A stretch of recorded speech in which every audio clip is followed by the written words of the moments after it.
जंगल रात अंधेरी छाई बदरी काली है, सूना जंगल रात अंधेरी छाई बदरी काली है, सोने वालों जागते रहना चोरों की रखवाली है। मेरा सबसे अपील होगा कि हम लोग इजराइल का सामान बॉयकॉट करें। हम लोग की वजह से उन लोग को इतना पावर मिल रहा है। वो फाइनेंशियली बहुत पावरफुल कंट्री है, इसी वजह से उन लोग को आर्म सप्लाईज मिल रहा है अमेरिका से, क्योंकि इजराइल के पास बहुत फाइनेंशियल सपोर्ट है जो अमेरिका उसके साथ रहना चाहता है। आपके बच्चे में नहीं मर रहे लेकिन किसी और के तो बच्चे मर रहे हैं। जब आपके साथ ये होगा तब आप महसूस करोगे कि दर्द क्या होता है। जब आपके बच्चे का जिस्म का एक हिस्सा कहीं और, दूसरा हिस्सा कहीं और, सर कहीं और, पैर रबल के नीचे धंसा हुआ रह रहा है, उन बच्चों को निकाला नहीं जा रहा। एक माँ का बच्चा नहीं है, वो रबल में है, उसमें धंसने की वजह से बच्चा सांस नहीं ले पा रहा है। ये हालतें और पूरा का पूरा मुआशरा खामोश है। सब इंसान बने ना, मुसलमान हो, हिंदू हो, सिख हो, ईसाई हो, अगर हर कोई इंसान बन के सोचे तो हर एक के बच्चे हैं। और जब हर एक अपनी तरह सोचने लगेगा कि अगर आज मेरे साथ हो तो क्या होगा, तो फिर सब उठकर खड़े हो जाएंगे और ये जुल्म खत्म हो जाएगा। ये जुल्म हो इस वजह से रहा है क्योंकि हम खामोश हैं। सितमगर सितम आजमाए तो तीर आजमा हम जिगर आजमाए। वहाँ बच्चा बच्चा तोपों के सामने पत्थर लेके खड़ा है। ये किस लेवल का जज्बा है आप सोच सकते हैं कि जहाँ पे बड़े बड़े हथियार हैं वहाँ पे एक छोटा सा बच्चा, हर तरफ जो छोटा सा बच्चा जो है पत्थर लेके, लाठी लेके, डंडा लेके उसका सामना कर रहा है। ये कौन सा जज्बा है? उस जज्बे को समझने की जरूरत है। ये तो मुसलमानों की लड़ाई नहीं है, ये तो मजलूम जालिम की लड़ाई है। आज तो हमारे साथ राजेंद्र सिंह भी थे, हमारे साथ सरदार जी भी थे, हमारे साथ आदर्श धर्म के लोग भी थे। पूरी दुनिया दो महाज पे खड़ी है। एक सम्त में जालिम व जाबिर, डिक्टेटर, क्रूएल, फासिस्ट हुकूमतें और ताकतें खड़ी हैं, और दूसरी तरफ मजलूम, कमज़ोर, अमन की बात करने वाले और शांति की बात करने वाले लोग खड़े हैं।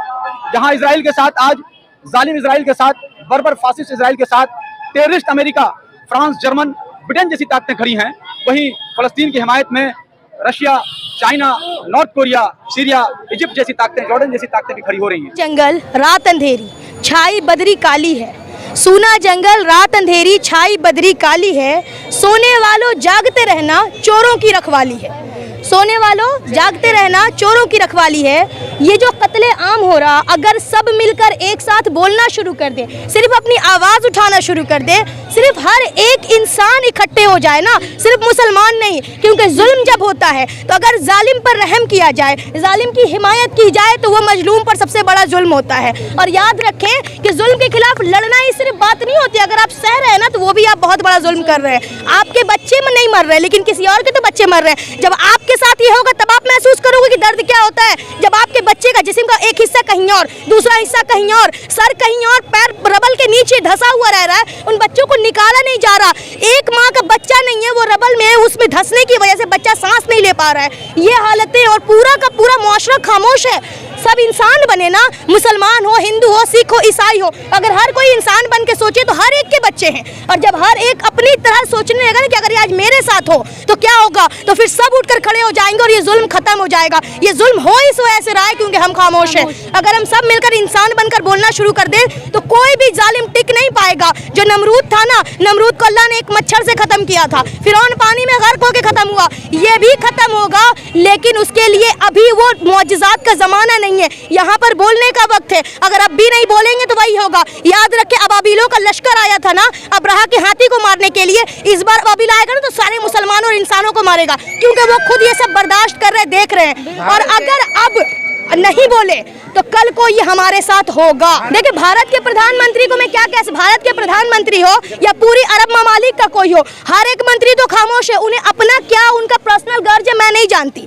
हमें अपने अपने अमाल का जवाब देना है। हम हर एक इंसान अगर खड़े हो जाएंगे, वो प्रधानमंत्री उनका अपना जो स्टेटस है वो रहे, वो क्या कर रहे हैं, वो एड्स पहुंचा रहे हैं, नहीं पहुंचा रहे, वी जस्ट डोंट केयर। हमें अपना जानना है कि हम क्या कर रहे हैं। ये मसला ये हो गया है ना कि हमारी कौम जो है ना वो सो चुकी है, और ऐसी नींद नहीं सोई कि सो गई है पूरी, वो जानबूझकर डरी हुई है। तो पहले ना उन्हें ये एहसास दिलाना होगा। जब इंसान के अंदर का एहसास मर जाता है तो यही होता है। और जो ये कर रहे हैं इजरायली, वो क्या कर रहे हैं, वो जंग के सारे कवायद और कवानीन को तोड़कर काम कर रहे हैं। इससे पहले भी मस्जिद अक्सा फतह हुआ था, जब सलाउद्दीन अय्यूबी ने फतह किया था ना, तो उन्होंने एक भी ईसाई को नहीं मारा था, सबको छोड़ दिया था। काबा फतह हुआ था ना, उस वक्त भी भी सारे कुफार को छोड़ दिया गया था। ये हम बताते आए हैं कि जुल्म जो जंग है उसके कायदे क्या हैं, लेकिन ये जो कुफार है वो नहीं इसको फॉलो कर रहे हैं तो वो ज़रूर मिटेंगे, क्योंकि जब भी घनी रात होती है उसके बाद अंधेरा सवेरा जरूर आता है। देखिए, सबसे पहले इज़राइल जो है वो फ़लस्तीन के लोगों पर जुल्म कर रहा है। जब फ़लस्तीन का जो हमास है वो इज़राइल पे वही चीज़ करता है तो उसको टेररिज्म बोला जाता है। लेकिन जब इज़राइल सेल्फ डिफेंस, बच्चा लोग को मार के सेल्फ डिफेंस, उसको सेल्फ डिफेंस नहीं बोलते। हमास वहीं पे आर्मी को मार रहा है तो उसको टेररिज्म। और ये इज़राइल जो फ़लस्तीन के इनोसेंट पीपल लोग को मार रहा है वो लोग, उसको तो टेररिज्म नहीं बोला जा रहा। दूसरी बात, पहले आज के दिन कम्युनिटी में हमारे बहुत सारे लोग, बहुत सारे मुस्लिम लोग हम इस प्रोटेस्ट में शामिल हुए। इसकी मुझे खुशी, और फ़लस्तीन के हिमायत में बोला, इज़राइल के क्रूएलिटी के अगेंस्ट बोला। और मेरा सबसे अपील होगा कि हम लोग इज़राइल का सामान बॉयकॉट करें। हम लोग की वजह से उन लोग को इतना पावर मिल रहा है। वो फाइनेंशियली बहुत पावरफुल कंट्री है, इसी वजह से उन लोग को आर्म सप्लाईज मिल रहा है अमेरिका से, क्योंकि इज़राइल के पास बहुत फाइनेंशियल सपोर्ट है जो अमेरिका उसके साथ रहना चाहता है। कौन सी प्रोडक्ट है जो बाइकआउट करने चाहिए? लेज़ का जो कंपनी है। लेज़, आप बच्चे हैं, लेज़ खूब खाते हैं, क्या कहेंगे आप? नहीं, अब तो खाना छोड़ दिया जब से पता चला है कि। और कौन से प्रोडक्ट्स हैं? और जैसे कोका कोला, ये तो बहुत बड़ा है क्योंकि रोनाल्डो हटाया था तो उसका पूरा जीडीपी गिर गया। इंडिया का भी बहुत सारा सामान है, इंडिया का भी बहुत सारा अच्छा खाने का पीने का सामान है, तो उसको भी तो यूज़ कर सकते हैं ना। क्या नाम है आपका? मेरा नाम है आकिब रज़ा। फ़लस्तीन तबाह हो चुका है, लेकिन लोगों के अंदर जो अज़म है, लोगों के अंदर जो अज़म है, लोग जो कह रहे हैं कि सितमगर आ सितम आजमाए तो तीर आजमा हम जिगर आजमाए, वहाँ बच्चा बच्चा तोपों के सामने पत्थर लेके खड़ा है। ये किस लेवल का जज्बा है आप सोच सकते हैं कि जहाँ पे बड़े बड़े हथियार हैं वहाँ पे एक छोटा सा बच्चा, हर तरफ जो छोटा सा बच्चा जो है पत्थर लेके, लाठी लेके, डंडा लेके उसका सामना कर रहा है। ये कौन सा जज्बा है? उस जज्बे को समझने की ज़रूरत है। इस गुलामी के कहा जो इज़राइल ने लगाया कि फ़लस्तीन हमारा है और फ़लस्तीनी हमारे ग़ुलाम हैं, उनको मुक़ीद कर दिया गया, उनकी जो आज़ादी को पामाल किया गया, उसके ख़िलाफ़ वहाँ पे फ़लस्तीनी आज भी मुजाहिरा कर रहे हैं। उन्हें मज़म्मत उनकी जारी है, पीछे हटने का वो नाम नहीं ले रहे हैं। उनका जज्बे को समझने की ज़रूरत है। तशद्दुद इस लेवल पे पहुंच चुका है कि हॉस्पिटल को लोग नहीं छोड़ रहे हैं, स्कूलों में, एम्बुलेंस में, हर जगह बमबारी कर रहे हैं। 70% से ज़्यादा औरतें और बच्चे मर रहे हैं। तो ये जो है इंसानी हुकूक़ को पामाल किया जा रहा है। इस पे सारी दुनिया को नज़र रखनी चाहिए और जंग की तरफ जो ये मामला जा रहा है उसको रोकने की कोशिश करनी चाहिए। पेश होने के बावजूद भी मुस्लिम कंट्री अब तक बेदार नहीं हुई है। ये तो उनकी बेहसी है और बेशर्मी है कि अगर अभी भी वो लोग बेहसी के आलम में हैं और बेशर्मी के आलम में हैं, उन्हें तो ख़ाबिदा हालत से उठना चाहिए और जुल्म के ख़िलाफ़ खड़ा होना चाहिए, ये सोचे बगैर कि अंजाम क्या होगा। आप अंजाम की परवाह क्यों करते हैं? आप एक अल्लाह के सामने झुकते हैं। ला इलाहा इल्लल्लाह हमें गैरत दिलाता है, ला इलाहा इल्लल्लाह हमें ये गैरत दिलाता है कि एक सजदा जिसे तू गिरा समझता है, हज़ारों सजदों से तुझे दिलाता है नजात। इस पे अमल करते हुए उसे पूरी तरह मजम्मत करनी चाहिए, अंजाम को सोचे बगैर नहीं। हमास को टेररिस्ट करार आप नहीं दे सकते। हमास तो जो है एक इसका जवाब दिया जा चुका है और हमास जो है अपनी आज़ादी की लड़ाई लड़ रहा है। आप किसी के घर में घुस जाएंगे और घुसने के बाद उसको कहेंगे कि आप निकलो यहाँ से, तो ये तो नाइंसाफ़ी है ना। हमास को टेररिस्ट नहीं कहा गया, बहुत से मुल्कों ने तो उसे टेररिस्ट नहीं कहा। मीडिया के कहने से क्या है कि पूरी दुनिया में आवाज़ें उठ रही हैं और कम्युनिटी तो एक ऐतिहासिक जगह है। अभी समाजी पूछ रही थी कि अरब कंट्री वाले जो है क्या कर रहे हैं। मैं ये कहना चाहूँगा कि अरब कंट्री वाले और अदर्स जो है कंट्री वाले जो है, और अमेरिका के कोठे पे जो है इनकी ज़मीर जो है गिरवी रखी हुई है। जाहिर सी बात है कि जो अमेरिका के कोठे पे जो इनकी जो ज़मीर गिरवी रखी गई हो तो उनसे क्या उम्मीद की जा सकती है। ये तो मुसलमानों की लड़ाई नहीं है, ये तो मजलूम जालिम की लड़ाई है। आज तो हमारे साथ राजेंद्र सिंह भी थे, हमारे साथ सरदार जी भी थे, हमारे साथ आदर्श धर्म के लोग भी थे। ये तो धार्मिक लड़ाई नहीं है, इसको तो हम धार्मिक लड़ाई नहीं समझते। कौन बोल रहा मुसलमान साथ नहीं है?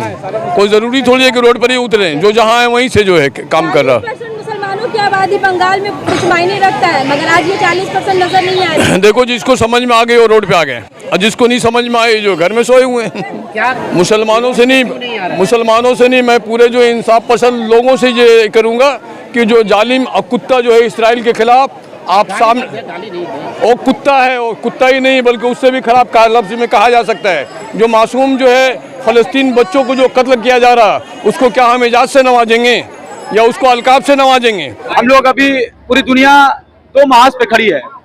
एक समत में जालिम और जाबिर डिक्टेटर क्रूएल फासिस्ट हुकूमतें और ताकतें खड़ी हैं, और दूसरी तरफ मजलूम, कमजोर, अमन की बात करने वाले और शांति की बात करने वाले लोग खड़े हैं। जहां इजराइल के साथ आज जालिम इजराइल के साथ, बर्बर फासिस्ट इजराइल के साथ terrorist America, France, German, Britain जैसी ताकतें खड़ी हैं, वहीं फलस्तीन की हिमायत में Russia, China, north Korea, Syria, Egypt जैसी ताकतें, जॉर्डन जैसी ताकतें भी खड़ी हो रही हैं, और ईरान और साथ ही साथ तुर्की जैसी ताकतें भी खड़ी हो रही हैं। ऐसा लगता है कि अगर चंद दिनों में इस सीज फायर न हुआ, ऐसा लगने लगा है, इस बात का खदशा बड़ी तेजी से जाहिर हो रहा है कि अगर चंद दिनों में अगर ये सीज फायर ना हुआ, जंगबंदी ना हुई, युद्ध विराम ना हुआ, तो हम तीसरी आलमी जंग, थर्ड वर्ल्ड वार की तरफ बढ़ रहे हैं बड़ी तेजी के साथ।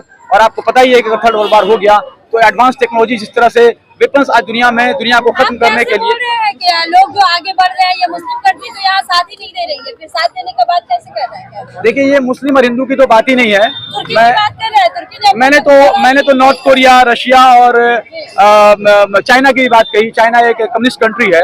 मैं कह रहा हूँ कि देखिए, ये मुस्लिम हिंदू की बात नहीं है, ये पूरे दुनिया में एक साम्राज्यवाद ताकतों का, एक मेहनत मजदूर तबके के साथ जो लड़ाई है, वो जो एक शोषण करने वाला एक साम्राज्यवाद तबका होता है, कैपिटलिस्ट फोर्सेस जो होती हैं, वो लेबर क्लासेस को और मजदूर तबका को, किसानों को दबाने की हमेशा कोशिश करती हैं।